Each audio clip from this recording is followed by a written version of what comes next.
नमस्कार बंधुरा आपनारा सबाई केमन आछेन। तो आशा करी आपनारा सबाई भालो आछेन।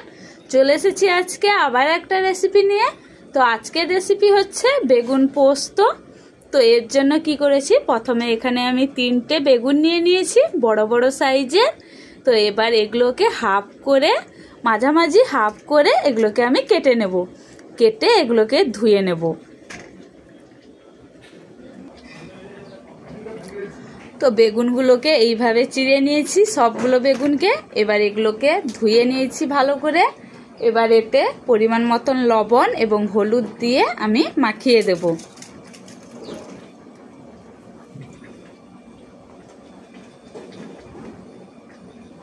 তো এটাকে মাখিয়ে কিছুক্ষণ রেখে নেব।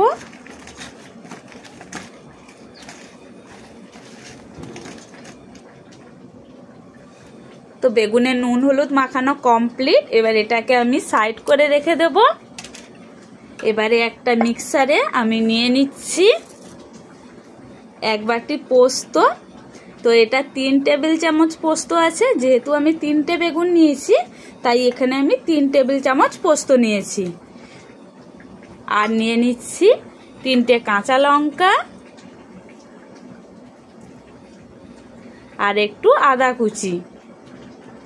আর নিয়ে নিচ্ছি সামান্য পরিমাণ লবণ দিয়ে এটাকে ভালো করে আমি মিক্সারে বেটে আনব। তো এবারে উনানে কড়াই গরম করতে দিয়ে দিয়েছি। এবার কড়াইতে দিয়ে দিচ্ছি সরষের তেল। তো তেলটা কিন্তু এখানে অনেকটা পরিমাণে দিয়েছি। তো তেলটা গরম হওয়া অবধি অপেক্ষা করব। তো তেলটা গরম হয়ে গেছে। এবারে সমস্ত বেগুন এখানে দিয়ে সুন্দর করে ভেজে নেব।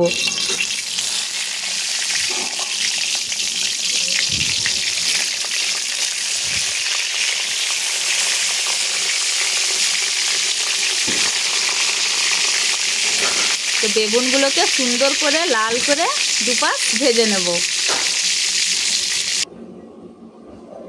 এই যে দেখুন বেগুনগুলো কিন্তু খুব সুন্দর করে এপাশ ওপাশ দুপাশ লাল করে ভেজে নিয়েছি। বেগুনগুলো কিন্তু খুব নরম হয়ে গেছে। তো এবার মিক্সারেও পোস্ত বেটে নিয়েছি পুরোটা। এবার কড়াইতে সেই তেলে আমি দিয়ে দিচ্ছি 1 চা চামচের হাফ চা চামচ কালো জিরে ফোড়ন হিসাবে। এবার দিয়ে দিচ্ছি পুরো পোস্ত বাটা এখানে।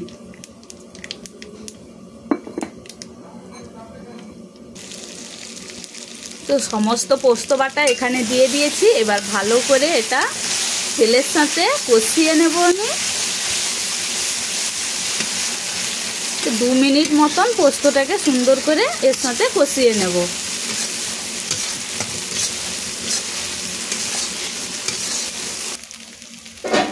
তো পোস্তটাকে 2 মিনিট কষিয়ে নিয়েছি। এরপর এখানে দিয়ে দিচ্ছি সামান্য পরিমাণ হলুদের গুঁড়ো দিয়ে এবার এতে দিয়ে দেব পরিমাণ মতন জল।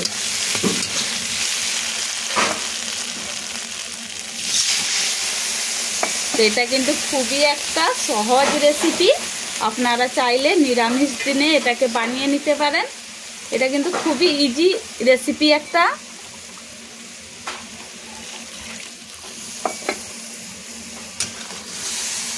তো জল দিয়ে দিয়েছি।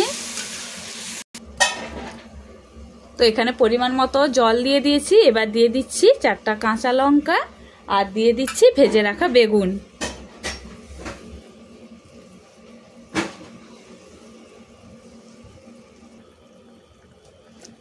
তো এতে বেগুনগুলো দিয়ে দিয়েছি। এবার এটাকে 2 থেকে 3 মিনিট ফুটিয়ে নেব।